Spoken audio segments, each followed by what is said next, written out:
Reels वाली बहू। प्रज्ञा को रील्स बनाने का बड़ा ही क्रेज है और वो दिन भर रील्स बनाती रहती है। खाते पीते घूमते फिरते घर में कॉलेज में रील्स बनाने के कारण प्रज्ञा पूरे कॉलेज में हाईलाइटेड है। जहाँ उसकी रील्स सभी को पसंद आते हैं, वहीं मनीषा चिंता में डूबी रहती है। एक रोज जब खाते हुए प्रज्ञा रील्स बना रही होती है, तब मनीषा कहती है, एक मिनट भी चैन नहीं है इस लड़की को। ये नहीं कि खाना तो आराम से खा ले, लेकिन नहीं, अरे थोड़ी देर रील्स नहीं बनाओगी तो आसमान नहीं टूट पड़ेगा। अरे मम्मी, इसी को तो कहते हैं डिटर्मिनेशन। तुम नहीं समझोगी ये सब। भगवान, इस लड़की को सद्बुद्धि दे। जब देखो तब टेढ़ा बाका मुंह बनाती रहती है। मनीषा की बात का प्रज्ञा पर जरा भी असर नहीं होता और वो खाते खाते रील्स बनाती रहती है। दिन बीतने लगते हैं और देखते देखते प्रज्ञा का कॉलेज भी खत्म हो जाता है। आए दिन कोई ना कोई मनीषा को प्रज्ञा की शादी करवाने का सुझाव दे जाता है। सब ठीक ही कहते हैं, प्रज्ञा की शादी कर देनी चाहिए। अपने घर के कामकाज में व्यस्त हो जाएगी तो खुद ही ये रील्स और नाच गाना बंद हो जाएगा।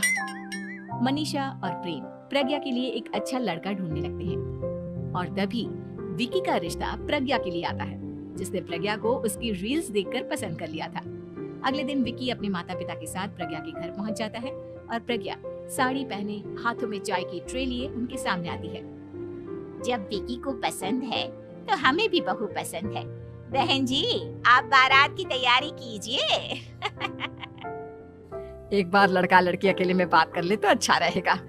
हाँ हाँ, क्यों नहीं। मनीषा विकी को प्रज्ञा के कमरे में भेजती है, जहाँ प्रज्ञा पहले से ही रील्स बना रही होती है। तभी विकी कहता है, आ गए आपके साजन जी। हमारे साथ ये रील्स कंप्लीट करती तो और भी अच्छा रहता। अच्छा जी, अब आ ही गए हैं तो बना ही लेती हूँ आपके साथ। दोनों मिलकर रील्स बनाते हैं। जब वी मीट और तुरंत पोस्ट भी कर देते हैं। फिर विकी कहता है, जब आप साड़ी में चाय लेकर आए तब मुझे लगा कि कहीं मैं गलत घर में तो नहीं आ गया। अब सही है। दोनों की शादी पक्की हो जाती है और शादी के दिन भी प्रज्ञा रील्स बनाने से चूकती नहीं। यहाँ तक कि बारात के समय भी नाचते हुए रील्स बनाती है। सभी लोग प्रज्ञा की तारीफ के पुल बांध देते हैं और प्रज्ञा नाचती गाती अपने ससुराल चली जाती है। सब कुछ अच्छा चल रहा होता है। प्रज्ञा यहाँ भी दिन भर हर चीज की रील्स बनाती रहती है। लेकिन कुछ दिनों के बाद जब सुनीता कहती है, बहू, ये रील्स के साथ साथ कुछ काम भी कर लिया करो। वैसे तुझे और क्या क्या बनाना आता है? मम्मी जी, वैसे तो सब कहते हैं कि मैं सब कुछ अच्छा बनाती हूँ, लेकिन मुझे लगता है कि मैं मैगी अच्छा बना लेती हूँ। हाँ, कॉफी भी अच्छा बना लेती हूँ और मुंह तो सबसे अच्छा बना लेती हूँ। हैं? अच्छा अच्छा। सुनीता अपना माथा पकड़ लेती है और कहती है, बहू, कुछ खाना बनाना भी सीख लेती। मम्मी जी, मैं लंबी प्लानिंग कर रही हूँ। जल्दी ही मैं इतनी फेमस हो जाऊंगी कि मुझे पैसे मिलने लगेंगे। हम दोनों सास बहू राज करेंगे, राज नौकर काम करेंगी और लोगों की तो लाइन लगेगी हमसे मिलने के लिए। तेरा दिमाग खराब हो गया है क्या बहू? हंसी मजाक तक ठीक है, लेकिन इस तरह घर नहीं चलते। जितना जल्दी हो इस घर के तौर तरीकों को सीख लो। प्रज्ञा मुंह घुमाकर चली जाती है और तुरंत उसी वक्त एक रील बनाती है। ये देख सुनीता का गुस्सा 7वें आसमान पर चला जाता है और विकी के घर आती ही सुनीता उसे सब कुछ बताती है। विकी भी अब प्रज्ञा की इन हरकतों से परेशान हो जाता है। तुम टेंशन मत लो मम्मा, मैं देख लूंगा। विकी कमरे में जाता है तो देखता है कि प्रज्ञा रील्स बना रही है। विकी बड़े ही प्यार से प्रज्ञा से कहता है, प्रज्ञा, इन सब के लिए मैं तुम्हें मना नहीं कर रहा हूँ, लेकिन फिर भी हर वक्त तो ये अच्छा नहीं लगता ना। समझने की कोशिश करो, मुझे भी तुम्हारा थोड़ा वक्त चाहिए। मैं जब ऑफिस से आता हूँ तुम मुझे समय देने की जगह इसी में लगी रहती हो। तुम ज्यादा ही सोच रहे हो।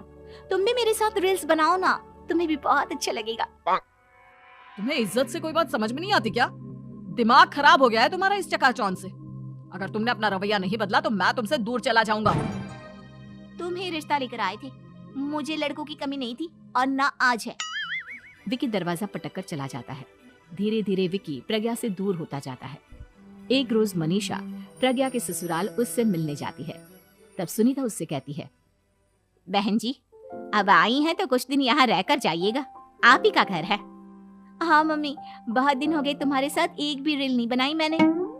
प्रज्ञा तुरंत अपने फोन में रील्स ऑन कर लेती है। मेरी माँ के बराबर ये सब मुझसे नहीं होता। तेरा ये भूत अभी तक नहीं उतरा क्या? बहन जी आप कुछ कहती नहीं क्या इसे? जब आप ही कुछ नहीं कर पाई तो मैं कर ही क्या सकती हूँ। सास तो वैसी ही बदनाम है। शाम को घर की लाइट चली जाती है और मनीषा प्रज्ञा से कहती है, मेरे घुटनों में बहुत दर्द हो रहा है, तू लाइट का कुछ इंतजाम करना बेटा। अच्छा कैंडल जला देती हूँ मम्मा। प्रज्ञा गाते हुए कैंडल जलाती है और खिड़की के पर्दे के पास रख देती है। मनीषा जिसे बहुत दर्द हो रहा है वो सो जाती है और प्रज्ञा हमेशा की तरह अपने रील्स में लग जाती है। उधर कैंडल की वजह से पर्दा आग पकड़ लेता है और मनीषा के कमरे में आग लग जाती है। बचाओ, कोई है बचाओ। सभी भागते हैं और विकी कमरे की आग बुझाने में लग जाता है, लेकिन तब तक मनीषा आधी जल चुकी थी। मनीषा की हालत देख प्रज्ञा रोने लगती है। विकी मनीषा को तुरंत हॉस्पिटल ले जाता है और उसे एडमिट कराता है। विकी प्रज्ञा से कहता है, देख लिया ना, तुम्हारे इस नाच गाने की वजह से आज तुम्हारी माँ की जान जाते जाते रह गई। अब पता नहीं तुम और क्या चाहती हो। उधर डॉक्टर कहते हैं, इनकी हालत बहुत नाजुक है, आधे से ज्यादा जल चुकी है। प्रज्ञा रोती हुई मंदिर में जाती है और भगवान के आगे जाकर कहती है, भगवान मेरी माँ को ठीक कर दो। मैं कसम खाती हूँ हाथ से ये रील्स बनाना छोड़ दूंगी, बस मुझे मेरी माँ वापस मिल जाए। 2 दिन बीत जाते हैं और मनीषा खतरे से बाहर आ जाती है। पेशेंट अब ठीक है, आप लोग उनसे मिल सकते हो। सब कोई मनीषा से मिलता है और प्रज्ञा सबके सामने अपना फोन तोड़ देती है। मुझे माफ कर दो मम्मा, मैंने तुम लोगों की बातों को नजरअंदाज किया। बेटा कोई भी चीज जरूरत से ज्यादा खराब है। मैंने तुम्हें रील्स बनाने से कभी मना नहीं किया, लेकिन हर वक्त एक ही चीज तो सही नहीं है। मैं समझ गई हूँ मम्मा, आई एम सॉरी। प्रज्ञा उस दिन से रील्स बनाना छोड़ देती है और पूरी तरह से अपने घर में लग जाती है।